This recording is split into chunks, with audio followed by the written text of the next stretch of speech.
of and just pack like the day before. Yeah. Which historically has not been a great strategy. We're excited to not be living in a 500 square foot apartment, to be honest. Like this is like the whole our entire house. The whole thing. You know? Like we both work from this space. Cook, you can hear eat, the toilet flush TV. in the background of all your Zoom calls. Like one space. It's ideal. Really professional. It's been a long pandemic. I'll tell you that much. We're really looking forward to the move. And I don't know. Where are you guys moving? Did you buy a house? Tell me everything. Yeah. Bought a house. You did? Yep. Woo. Oh my gosh, congratulations. And it's larger than 500 square feet. Yeah. That is awesome. Just a little bit bigger. I won't have to work in the same room as Zoe anymore, which is huge for my mental health. We love each other, but like you just don't want to have to see like at all hours of the day. Yeah. And I get like self-conscious when I'm like on a call with an athlete or something. I'm like, did Zoe hear me say that? Was that stupid? Or I'll be doing like core exercises. Yeah. Like in the background like of his like work. Zoom. Yeah. Like, you just see like a dumbbell go in and out of the frame. Yeah. Oh, God.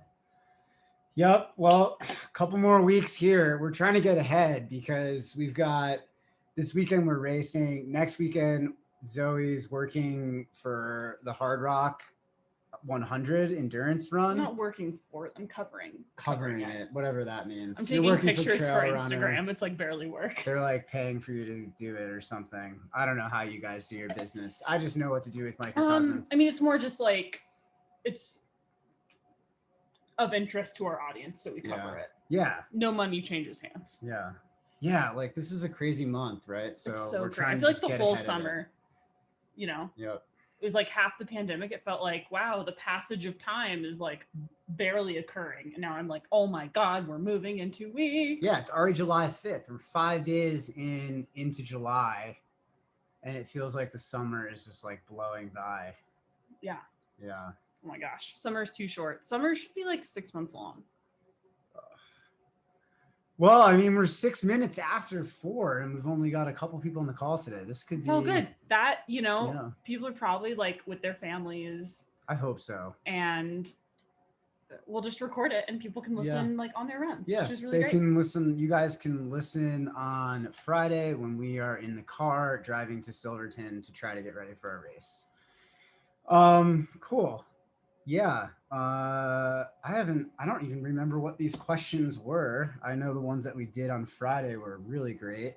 Oh man, there's a couple heady questions in here. I wish the other coaches were going to be on today. I thought Drew was coming. Good. Kristen can totally hold it down. But Drew's a family man. He might be at a barbecue. That's what people do on the 5th of July. Yeah. Well, what the heck? We'll unpack this stuff and we'll send it out there. If people want to listen, they'll listen. If we get through it all. We don't need a live studio audience to make this baller. That's so true. You that's like your thing. Talking to an empty room is absolutely my thing. Okay. Let's start with an easier question. These are like somewhat training related, but also kind of on the mental, emotional side too. So I think there's a bit of everything today. Yeah. I'm noticing that my runs typically feel better and easier when I run after being awake for a bit, an hour or two. Even in spite of warmer temperatures, I'm not sure what the solution to this is. And I can't really postpone my runs on work days. Any idea how to fix this? So I'm actually, this question is a little bit confusing. I think what the author is trying to say is that they feel better when they've been awake longer, but because of their work obligations, they're not able to ease into the day and then go out into the run. They have to wake up and get out for their run, and they typically don't feel as good as a result of that. Do we have any recommendations? My recommendation, either get up earlier or just be okay with like not feeling amazing. Yeah, my recommendation is prioritize going to sleep at least an hour earlier so you can wake up an hour earlier, get everything done, still get out the door, get it over with before work, and not feel terrible. Yeah, work backwards, right? Yeah, exactly. I think that's a good tip. Yeah. Um, let's assume that this person's already getting up as early as they can, and they're going to sleep at a normal time, so they're getting like 8 hours. I think if that is the case, then perhaps a warm-up routine might be helpful. Mhm. Something to like kind of prime your body and your mind to prepare you for the exercise early in the morning. I know, like, for us, like, we've had a few occasions over like the last 6 or 8 months where we've had like travel obligations, so we've had to get up very, very early and do like a 6 mile run At like before, 4 in the at morning. like 5 in the morning before a flight. I remember Yeah. like one Don't time we love were going to that. Arkansas and we had to do that. And I felt like a complete zombie out there. And I didn't really, in the morning you're like really lazy, and I am, and I didn't like do a good enough warm up. So I kind of had decided at that moment, like, I don't mind running in the morning, but the issue is like that head fog, in that like it's hard to get going, it's hard to start moving, that kind of slow going feel. Really, I think the biggest thing that you can do is spend a few minutes doing, like your monster walks, side to side, forward and back, some of those band workouts to like start to like maybe raise your heart rate a little bit to like kind of get the blood flowing. I'd also, recommend like the lunge matrix, just to like moving your body a little bit, priming yourself for activity before you get out the door.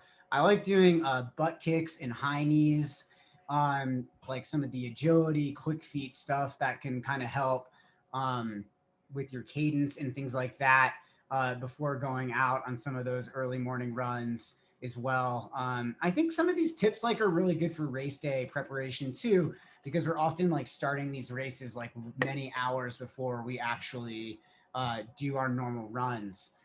So just making sure that you spend, I'd rather you spend 10 minutes doing a good warm up that's going to allow for like a higher level of run, a better quality run, than to just go out on your run and take 20 minutes, 15 minutes to like feel good. And then, Yeah. 10 Like, minutes.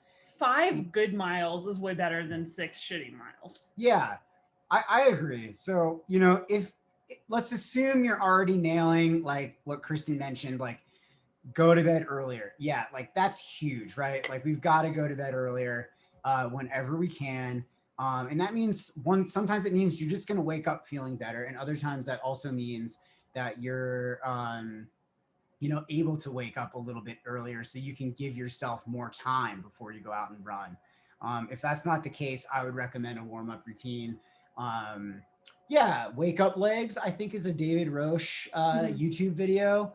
Look that up. It's pretty awesome.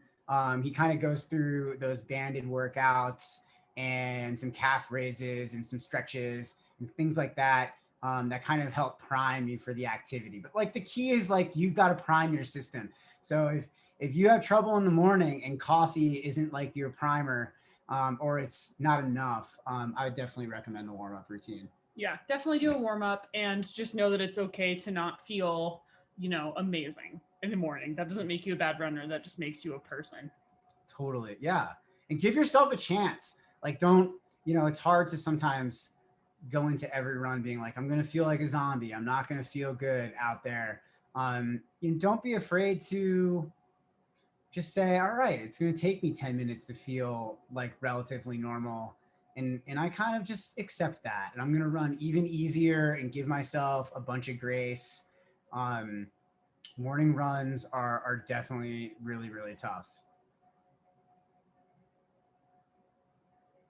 Oh, I like James has a nice tip too. It's, if possible, maybe try to arrange with your employer to start work earlier, but then to take an hour, in the middle of the day or late in the morning.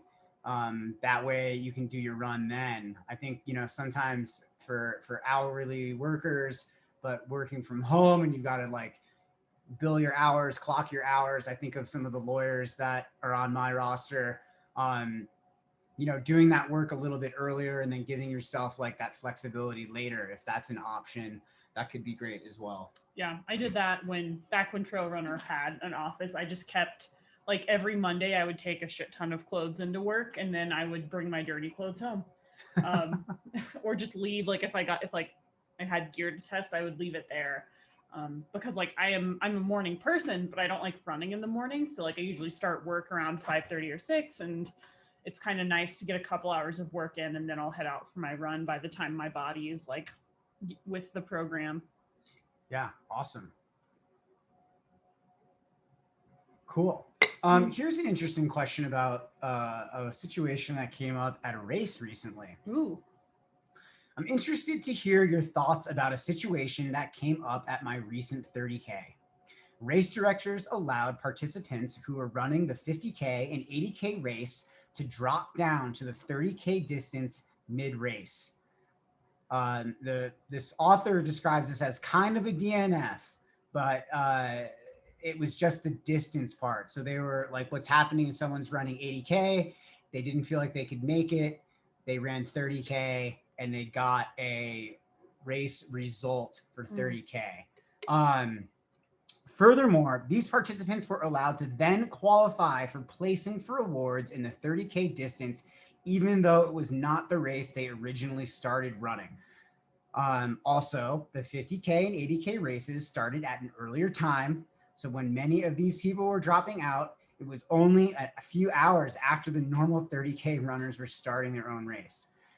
The author respects the fact that race directors wanted participants to make smart decisions for their health. But with that said, do you feel that this benefited those participants more rather than having them claim a DNF? Do you feel it is fair that they were able to qualify for awards? I heard from most of the other people who had placed originally for the 30K distance, they ended up getting bumped down. Ooh. And they were frustrated. Okay, wow. This is a really interesting question. Yeah, I have a lot of feelings about this. And I just want to qualify that there is no like right answer. Yeah. Right? Like race directors are allowed to make up their own rules, even if their rules are super stupid and are mostly like I've heard of more and more race directors doing this thing where you can like drop down in distance in the race in order to let people feel more comfortable signing up for these longer races. Like if you're doing a 100K and then halfway you can decide you only want to do 50, you're maybe more likely to sign up for that 100K. I understand why that makes sense for race directors. I would say as a coach, I'd be really disappointed in any of my athletes doing that, because if we've been training for a 100K and you signed up for a 100K and you stood on the start line of a 100K, gosh darn it, we're getting you to the finish line of that 100K. Otherwise, It's a fancy DNF. You know, I don't care if you still got a finishing medal or even podiumed in the 50K. To me, that's a DNF because you didn't live up to your intention. I don't know if that's really harsh. I don't think so. I don't think it's harsh. I've actually experienced this at a race that I ran, where an athlete who was a very strong athlete decided that he wasn't having his day at the 50 miler, and the 50 miler was twice the marathon course. And so they gave him a result for the marathon. And everybody else who was just running the marathon, you know, that lowers your ultra sign-up score and a whole bunch of other things, right? That bumps people off podiums. There are other consequences to that. My personal thought is on that is I don't agree with it. I think that, again, if you sign up for a 50 miler and you're not willing, something comes up, your health is at risk, you don't want to continue on, the result is a DNF. It's not a placement in the closest distance that you traveled. Yeah. That's also, if you're feeling good enough to podium at a marathon, you're good enough to finish a 50. Like, in what world are you just like, I'm gonna send it? I don't need to do those 5 extra miles I've trained for, you know, or 25 extra in that case. But yeah, I felt like that was really frustrating. I never talked to the race director about it or anything. So I can kind of share in the author's feelings on this. Because again, you know, like if you signed up for 100K and you don't finish the 100K, it's a DNF, and it's not like a DNF is a bad thing. It's just it's important to own your goals and to stay true to the intention of your training. I feel like in if the you're process. always looking for trap doors in your goals, that's like a bad sign. Yeah. You know, Yeah. if you show up on race day and you feel more like doing like that's pretty, those are pretty different things. And I feel like, you know, mentally, I'm never going to give myself that out. Like if I'm there to run a 100K, gosh darn it, I'm running a 100K unless my health is at risk. Right. Like even if I was, you know, in a position where I would like win the 50K, but not the 100K, I'm committed to the thing that I said I was committed to. I'm not committed to the result. I'm committed to, you know, seeing my goal through. Yeah. Yeah. I really don't think that's fair to the athletes that are competing in that 30K. Yeah, I mean, honestly, the way I feel is like, I don't know, if someone ran faster than me, they ran faster than me. But I would also be like, again, in what world do you show up to run, you know, a 50K and then decide to just, you know, like that, you know, that seems like an unlikely event. Don't, you know, I just, you know, people have to, race directors, again, allowed to run things the way they want. I'm not here to tell athletes who aren't my athletes how they need to race and train, but athletes I coach are going to see their races through. And if someone runs faster than you, like, yeah, that's how like things are decided. And I think, you know, I'm a little bit more flexible on that because, like, you know, during the pandemic, there were a lot of races that had like staggered starts. So I think it's really hard to argue unless you could really sincerely argue that the person who I guess like finished after you but technically got a better result, like would you have like had a kick that you wouldn't have otherwise had if you were racing against that person? Like it's hard to say. There's maybe, no way of knowing yeah. those things. The staggered starts in races last year completely changed the dynamic of the racing situation. Yeah. You know, I look at the 3 races that I got to do last summer, and in 2 of those races, I was passed by people who started after me. And obviously that's frustrating because you don't know what kind of time difference they have on you. And when you're competing for a podium and trying to do your best, that can be a whole other mental hurdle that you have to navigate during a difficult race. And I think also, you know, there was at Athens, I started at 8 o'clock, and We started a lot of last. other people who raced to win that race started at 6 a.m. And although I actually chose to race at 8 a.m. because I didn't want to do the course in the dark because it was so technical, there was a competitor who was surprised to lose the race by like a lot because he started very like, far in front from of the me. get-go. Again, Yeah, like if but it's just different because had we been racing against each other, maybe both of you would have gone faster. Exactly. Like you can't really say, because when you're doing a time trial versus a race, it's a very different, the dynamic is different completely. You know, your pacing is different. The way that you judge yourself amongst the other runners is different, and regulate your effort. I mean, it's like, I mean, comparing my 2 different input things. would honestly just be like, if you're the kind of person who's going to be annoyed at getting bumped off the podium by someone who DNFs a race, like I would simply not do that race. You know, like I'm guessing because this is kind of like what came up for me when this happened, is that this was probably like a game time decision that was made by the RDs and probably wasn't like complicit in some like policy making. I know. For well, the event. I will say, like at the race directing conference I went to, a lot of people are talking about how allowing people to drop down in distances in the middle of the race makes it feel more accessible, and I do understand that. However, you know, if you have a coach, like you're not worried about accessibility. Like we're here to get you to the finish line you signed up for. True. And so like I understand both sides, but I would, as like a person in the marketplace, would be like, yeah, I'm not going to do a race where some girl could like, you know, I'm not interested in playing that game, so I won't. Yeah. I would love to hear from, like Jen and Pete and some of our other RDs about Yeah. this kind of thing, because obviously, there's several different like sides to this. If like we're too strict about this stuff, then trail running doesn't become the accessible sport and inclusive sport that we all like really want it to be.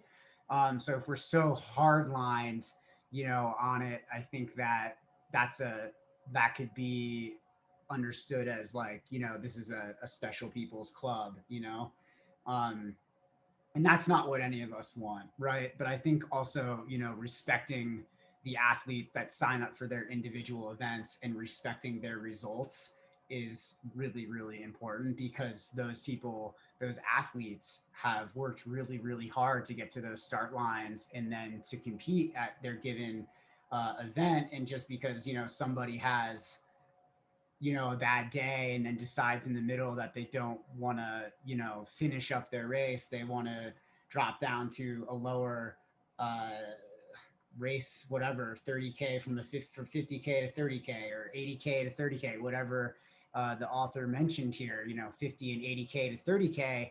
I think that it's, acceptable to maybe give those athletes a result, but not to include them in the podium.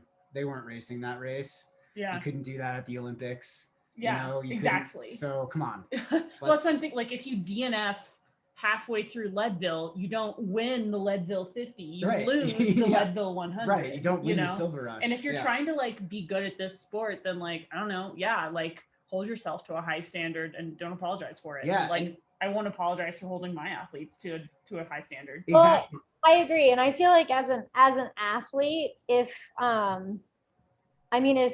if I personally went down to a lower race in the middle of a race, I would not feel comfortable accepting a prize Yeah. for the shorter race. Like, I think that, it's one thing as a coach to like get your athlete through the race they signed up for, but as athletes ourselves, I think we all have to hold ourselves to a higher standard. So like in no way, shape, or form should you accept that.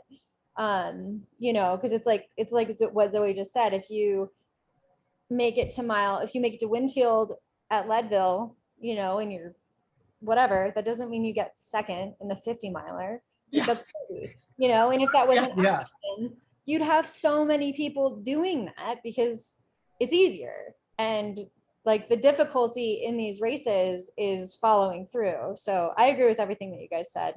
I would be Thank you, very Kristen. frustrated as well. That was Yeah, and this very is not a concise. big problem. Like I've never had an athlete do this, Yeah. this is more like this is purely like thought experiments basically, because chances are if you have a coach, you're not the kind of, this is not a persistent struggle for you.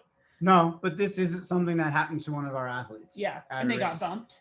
And That sucks. so that's, My heart goes out to you, athlete. yeah, and I feel for that. I feel for them. This is a particular athlete who is a really hard worker. Yeah.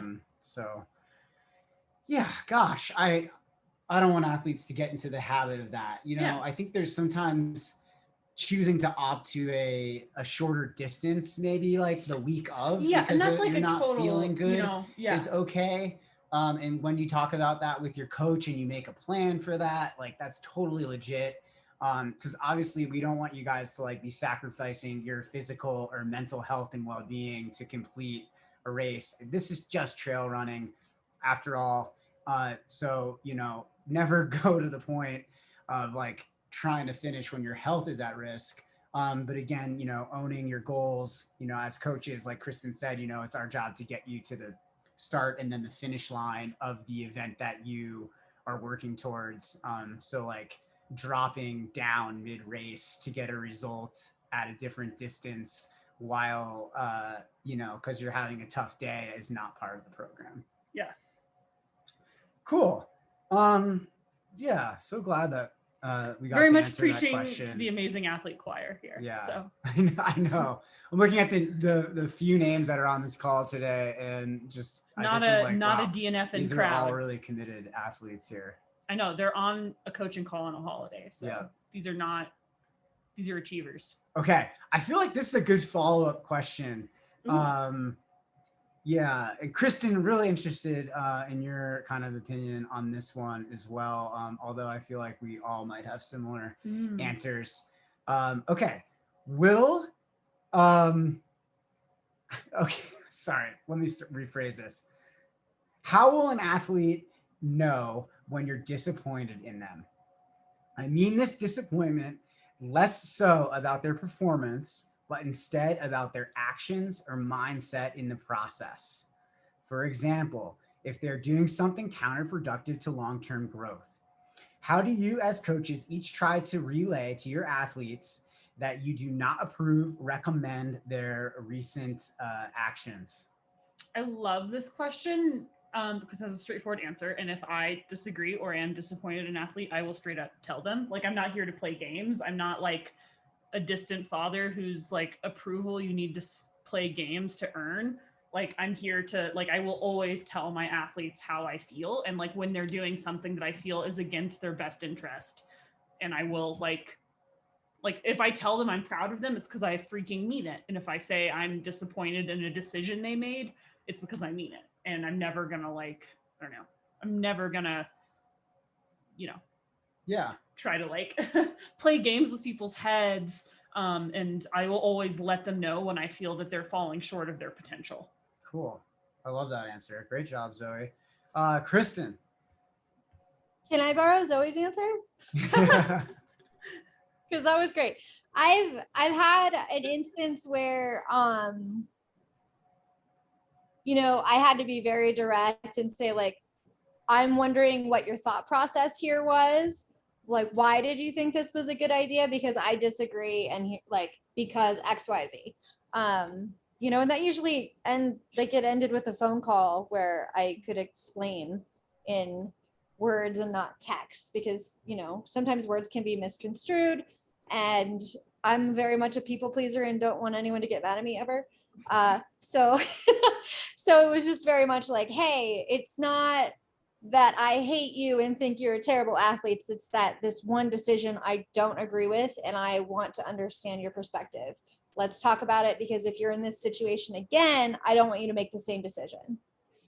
Totally. And I think that gets at a really important point, because like if you didn't fully believe in an athlete's talent and potential, you wouldn't call them out on stuff, right? You'd be like, yeah, fine, do whatever you want, like see if I care. But like when you're Yeah, like, exactly. I'm actually, like I have, like when you kind of push on stuff, that's because you actually believe, like, shoot, like this athlete could be really freaking incredible if they would just like rest on their rest days, or if they would just like stop cross training like an idiot, or like, XYZ thing, like getting 8 hours of sleep.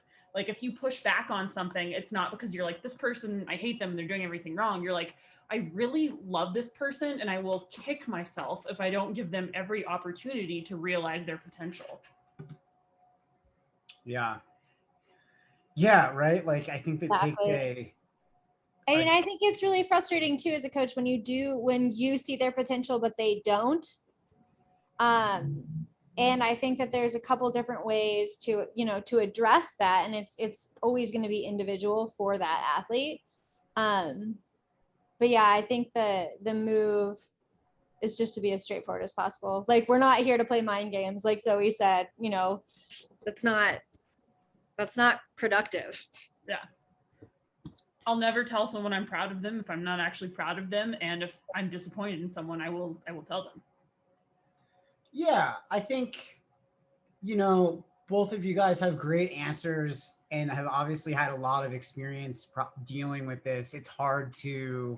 Um, it's hard to work with such a diverse group of people from so many different places with so many different priorities and different goals and framing of those goals and different athletic histories. It's hard to work with such a group, and not be confronted. It's impossible to not be confronted with this scenario basically on a daily basis. But I think the approach in which you deal with these things, like when an athlete does something that's counterproductive to their training, sometimes it really depends on what it is specifically that's happening, what the athlete is doing, what they're expressing, the reasoning for their actions. There a lot goes into this stuff, right? Like I can think of like so many different examples right off the top of my head of things in the last couple months that have really stood out to me with some of my athletes. And I'm just, I personally, I try to, one, I don't use the words disappointed. I think that kind of infers that the athlete has to do something to appease my opinions and my approach and what I think they should be doing. And this is an athlete driven process. So the athlete really is in charge of their destiny, and the coach is the guide. I'm here to keep you on a path from A to Z, wherever we go in between is Leadville 100 or whatever it is, whatever race you're working towards. It's a 5K, local 5K, doesn't matter the goal. My job is to keep you on track towards that goal. So there's many ways to build habits and stay on track. And I think sometimes as a coach it can be a very challenging process, because at Microcosm, we offer so many resources, and we give these talks and do all these things that no other coaches are doing. And then yet athletes still do things that are like counterproductive, right? And it happens all the time. But it's a good process for the coach to loosen the grip on controlling the athlete's actions, because the athlete is the only one who's in charge of their actions. Like at the end of the day, I provide the plan and the support that helps to get the athlete to the start line, or helps them work on their running economy, or helps them build a perspective about training that leads to all of those things. So, I think it's twofold, right? Like one, it's like no BS. If you've done something that's, one of the biggest examples that I have is an athlete who goes out drinking on a Friday night before their long run. This is something that happens quite frequently. I've seen it like a dozen times, at least this season. And it's something where I'm always like, for an athlete working towards the goals that you have, it's really important to also have behaviors that are in line with those goals. And I'm like, I'm proud of you for not, using drinking as an excuse for missing your run, but just know that these habits could have negative effects on your long-term potential. They could have negative effects on how you show up to the training and the quality of your runs. I try to always, as a coach, focus on, even if it's super small, the one thing the athlete did do right. Because if I continue to harp on the many things on the flaws that we all have as humans, it would just not be fun for anybody to be coached by me. Like we're all working hard to just get out there and do our runs, right? And as like human beings, we have to give each other grace. So, part of like the no BS is saying like, these actions have these effects on your training. It's your choice whether or not you want to continue to do that. I'm probably not going to push back on it a lot, because it's your choice. I'm just going to tell you what the consequences of that choice are in relation to the goal that you have. And if you don't succeed in the goal, you can blame me all you want, but we know it was your goal and you were the one responsible for doing the training. So at the end of the day, the buck, unless I'm really not doing a good job as a coach, which, it's possible, but it's very unlikely because I put a lot of time and effort into these things, the buck really stops with the athlete. So trying to give the athlete the opportunity to change the behaviors by telling them what the effects of those behaviors, because like the effect, important. The consequence you should not be focused on is, how does this make my coach feel? Because like, we'll be fine, we're adults, like I have a therapist, we'll figure it out, it's all good. Like I'll get over my disappointment.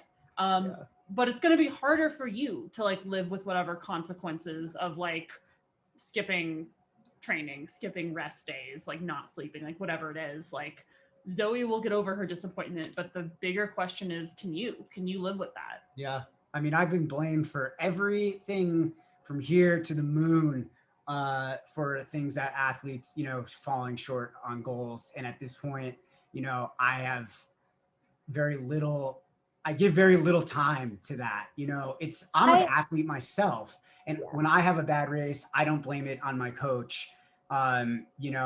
We have an adult discussion about the training and maybe ways in which we can make the training better, or ways in which like I can change my habits to better prioritize how much I care about my training. Like these are things that as adult people and athletes and professionals in a variety of different careers, and we have so many amazing people in Microcosm, that like these are the same discussions that you would have at work with a coworker, with your boss, with a partner. Your coach is no different. It's important to put those things out there and to know that your coach isn't like going to BS you. If you are writing in your log things that you hope your coach wants you to hear, wants you to say, you trying to please your coach isn't a good path. And I've had athletes who do this, and that's really challenging. That's not always a good path to like getting the most out of being an athlete, right? Or like getting the most out of the training process. Like you have to embrace your individual self. Everybody prioritizes things differently. I love to use spending time with friends, hanging out, drinking some beers. Like I love that example because it's like one of the most prevalent examples that I get, when it comes to like barriers to athletes trying to get past like being a good mid packer and to like actually run like a race to their potential. It's like I can't give up like my social time with my friends, drinking beers on a Sunday afternoon before my rest day, or on a Friday night before my long run. And I've had to like confront some of those behaviors.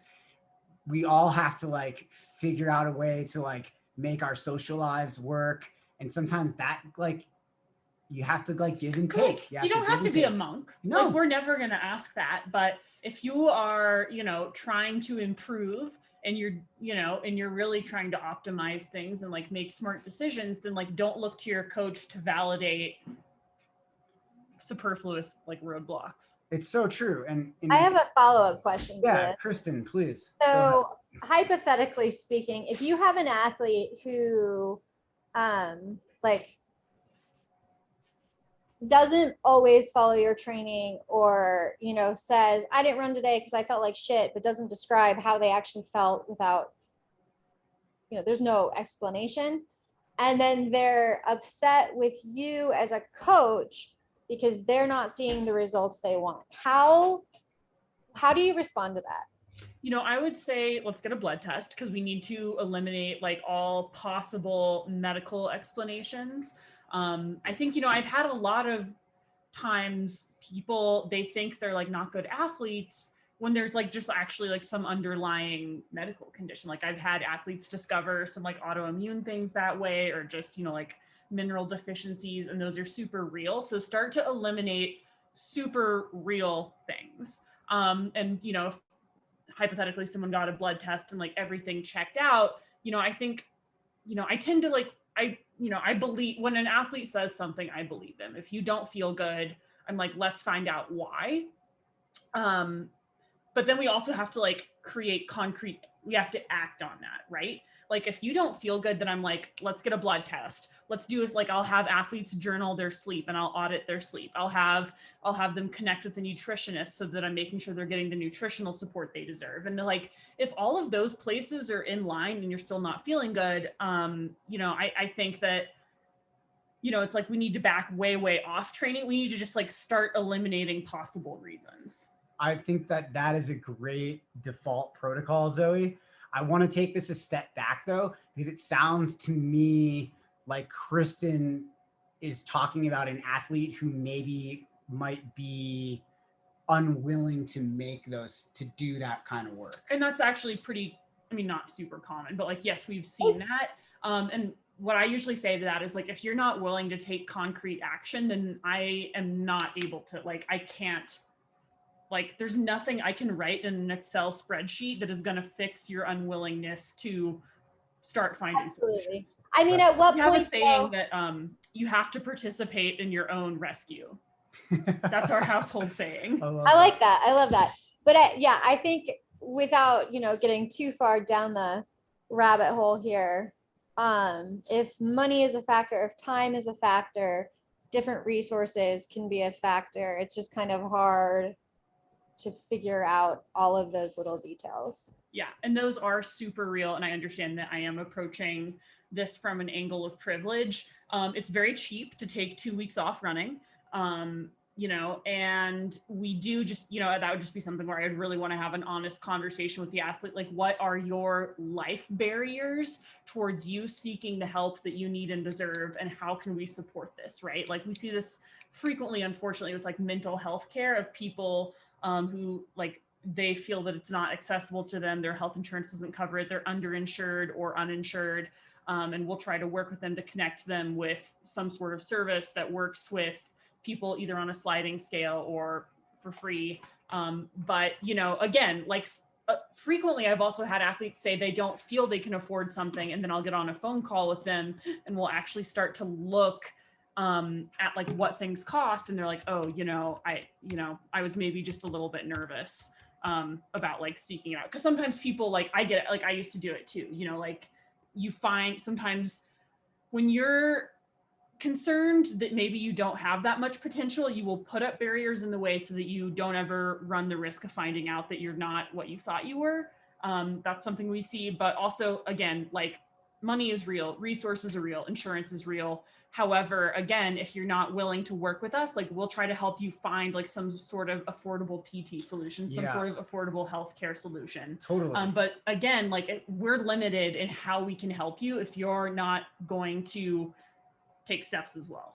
I think so. And I think that again, like the onus is on the athlete, right? Like assuming the coach asks the right questions and is trying to engage in the process of helping that athlete, overcome or discover the root cause of why they're not feeling good or why they don't feel like they're progressing. And you talk through, and consider how much time they've been training with you and their other habits and stresses, having that conversation and trying to, figure out a way to build up resources. And if it's a financial thing, having that discussion with your coach. I mean, every coach on this team knows what it's like to struggle financially and can relate deeply to athletes who aren't of a more financially privileged background. Believe us, we've had our struggles and we'll work to accommodate that kind of stuff because we really do believe in each one of the athletes. Like that's how much we invest in each one of you guys. When we sign you to work with us and partner with you, we really mean that as a partnership, but that partnership has to go both ways. It can't be the athlete writing in the log, didn't feel good, not providing any context, and then not answering the coach's follow-up questions. Refusing to seek mental health care if that's what's appropriate, refusing to seek nutritional care if that's what's appropriate, refusing to get a blood test if that's what's appropriate. Because like at a certain point, you just have to start things don't always just fix themselves on their own. You need to seek out solutions and not put up arbitrary barriers towards finding those. Because I think if you are that type of person who's like, well, no, I can't do that because this. And like, I can't do that either because this. It's like, there's something deeper maybe going on beyond like, yes, a lot of times it will be financial and that's one thing. Issue. Yeah, it's usually very, very complicated and we're here to help with all of that. Yeah, please. There's nothing that we haven't seen. We've seen it all. Like you can't write or say anything in the log that's going to freak your coach out at this point. That's very true. Thank you, Kristen, for that follow-up question. I think that was obviously really thought-provoking. And thank you to the athlete who wrote this question about disappointment.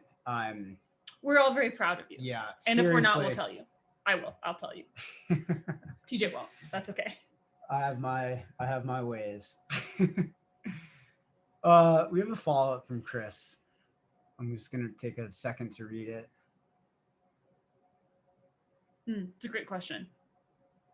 So one athlete might need one path to success and another athlete might need another path. What do you think of that? I think that's totally accurate. Like, I don't coach all athletes the same way, right? Like TJ and I have the same coach, but we're very different athletes and we are coached very differently, both on a mental and emotional way and also in terms of the training we do.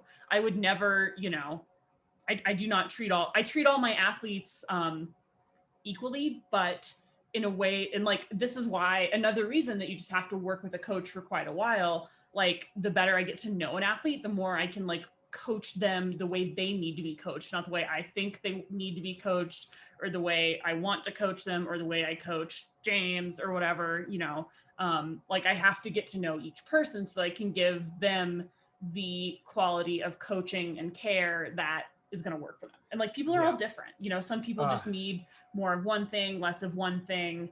And that's great. That's what I love about this job. I think if you coach everyone the same, what are you doing? I wish it was like a viable business decision to be like, everyone has to sign a 3-year contract, because like, that's like really the vision that I have for like every athlete that I work with.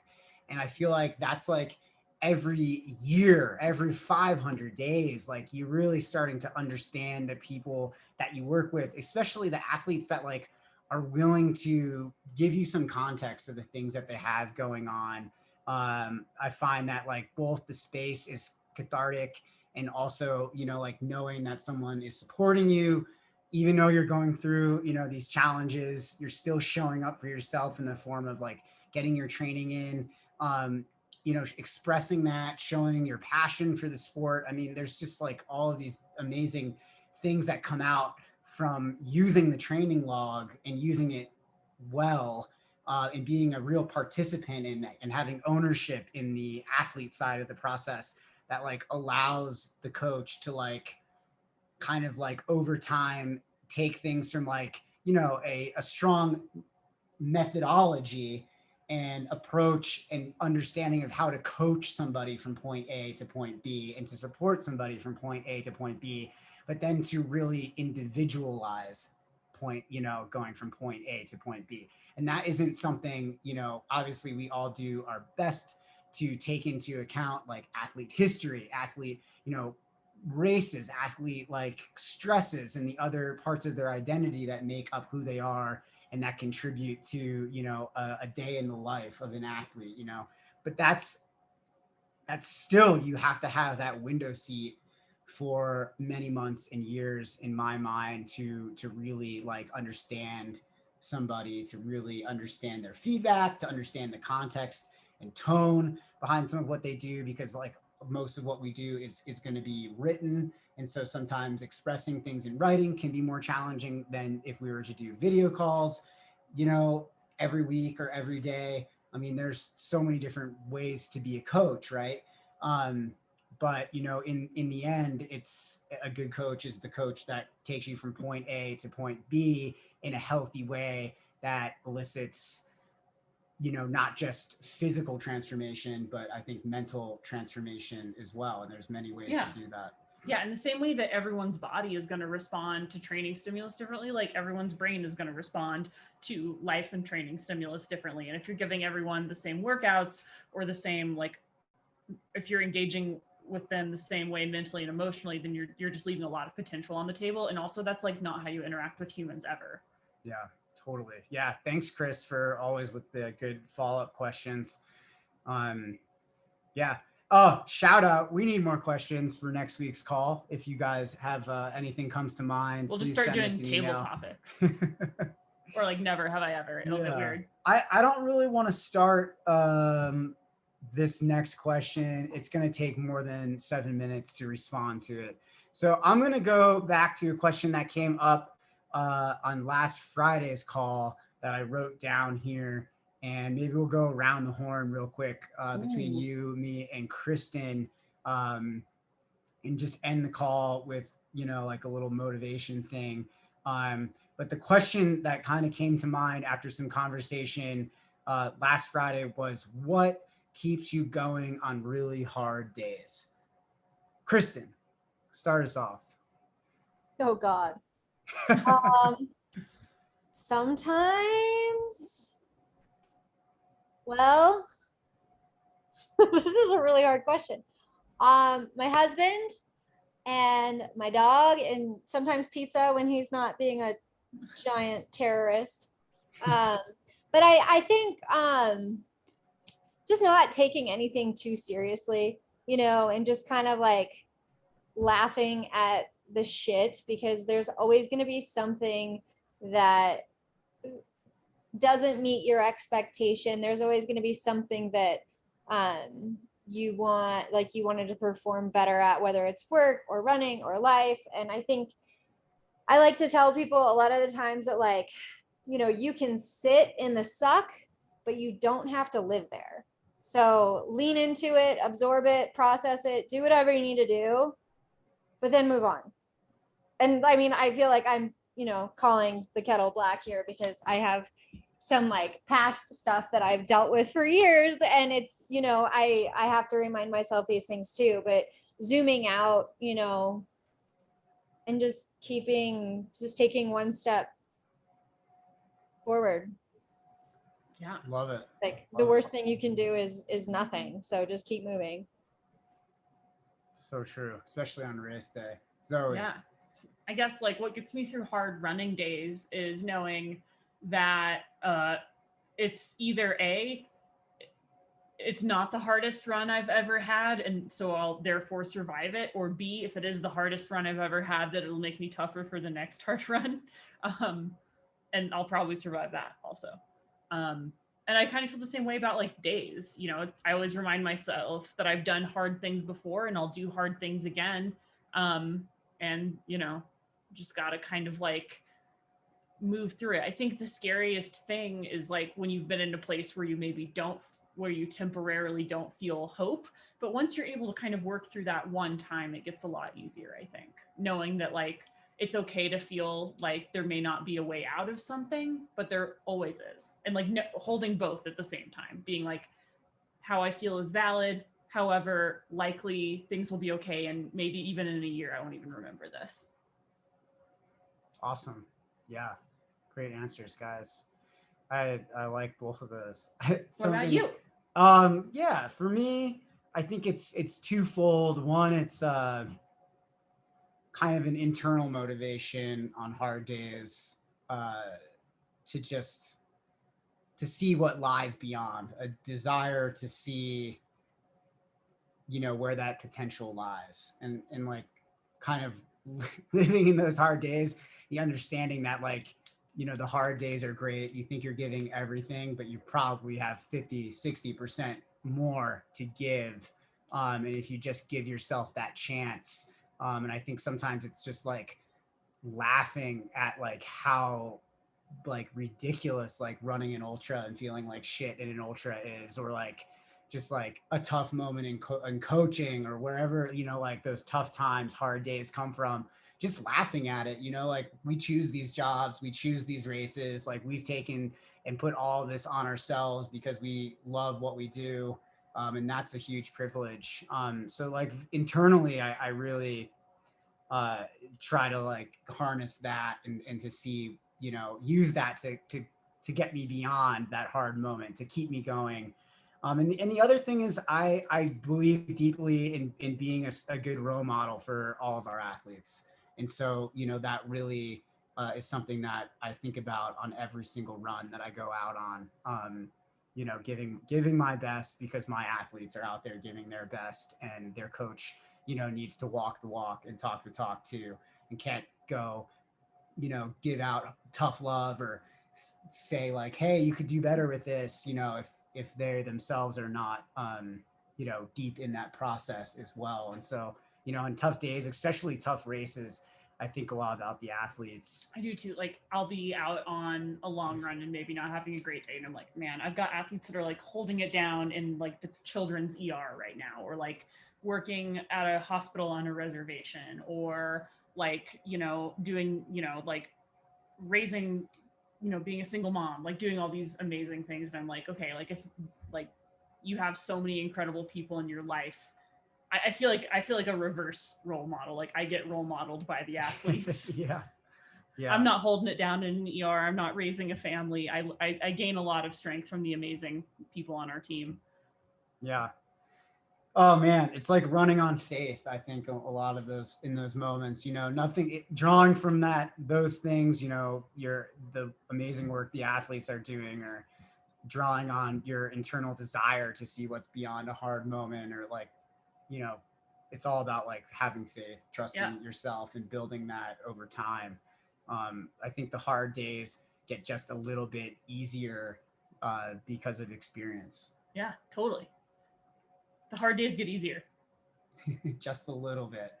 I don't think they get that much They don't get easier, but you have that sense of being like, okay, I've gotten through a hard day before. Yeah, you just know how to navigate it better. You're more equipped. At least I feel like I am. Yeah. Cool. Well, thank you guys. We're so grateful to have the opportunity to talk to you all. And again, these are some really great questions, the last two calls specifically. Thank you to those of you you're on the call right now who sent these questions in. If you have any follow-ups, please, we need questions for next Monday.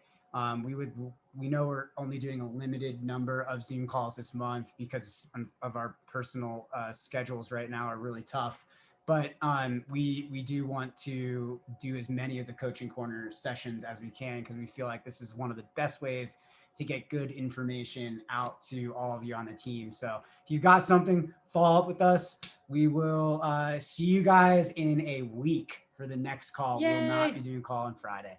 Have a good one. Happy July 5th. July 5th. 5th of July.